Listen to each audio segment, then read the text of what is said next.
L'invité politique de la matinale, Valérie Rabault. Bonjour. Valérie, merci d'avoir accepté l'invitation d'Europe 1 et bienvenue dans notre studio. Vous êtes la présidente du groupe socialiste à l'Assemblée nationale, socialiste et apparenté, et également l'une des porte-paroles de la campagne d'Anne Hidalgo.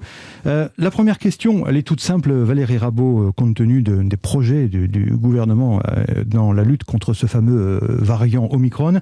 La question est de savoir si vous voterez le texte de loi visant à mettre en œuvre le pass vaccinal qui sera présenté au Parlement au début du mois de janvier prochain.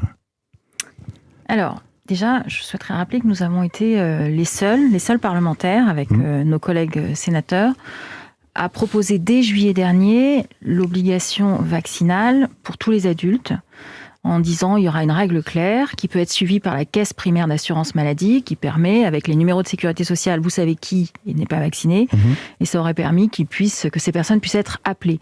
Aujourd'hui, on voit que, par exemple, il y a des départements comme la Seine-Saint-Denis où vous êtes moins vaccinés. C'est pas parce qu'il y aurait plus de personnes qui seraient contre le vaccin. C'est aussi parce qu'il y a des personnes qui sont éloignées des centres de vaccination, de l'information. Et si la caisse primaire d'assurance maladie avait pu les appeler, eh bien sans doute qu'on aurait un taux de vaccination plus élevé. En Espagne, il y a 80% de la population qui a 2 doses. On est en dessous, quasiment 10 points en dessous. Donc ça, c'est un effort. On ne réagirait pas sous une forme d'urgence actuellement. On ne réagirait pas sous une forme d'urgence. On aurait fait de la pédagogie afin d'essayer d'avoir un vrai dialogue avec les Français. Donc le gouvernement n'a pas fixé de règles.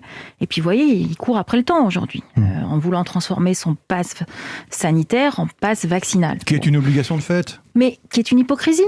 Il n'a qu'à assumer de vouloir la vaccination obligatoire, de prendre ses responsabilités.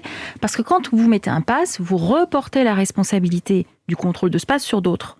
Donc il assume ses responsabilités. Donc nous allons assumer les nôtres.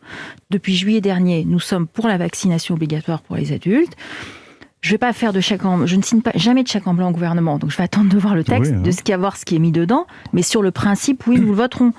Encore une fois, sous réserve de vérifier tout ce qui pourrait être ajouté, ce qui pourrait être mis dans le texte. Donc, je ne donne pas de chèque en blanc au gouvernement, jamais. Mais sur le principe, nous, depuis juillet dernier, nous assumons nos responsabilités. Nous regrettons que le gouvernement n'assume pas les siennes et que du coup, ils sont obligés de changer de stratégie au fil de l'eau, ce qui, quand même, n'est jamais très bon face à une situation sanitaire qui est très compliquée. Moi, je ne jette pas la pierre. Je dis juste que des principes simples, une pédagogie renforcée, une mobilisation des caisses primaires d'assurance maladie, ça aurait sans doute permis d'avoir une meilleure adhésion.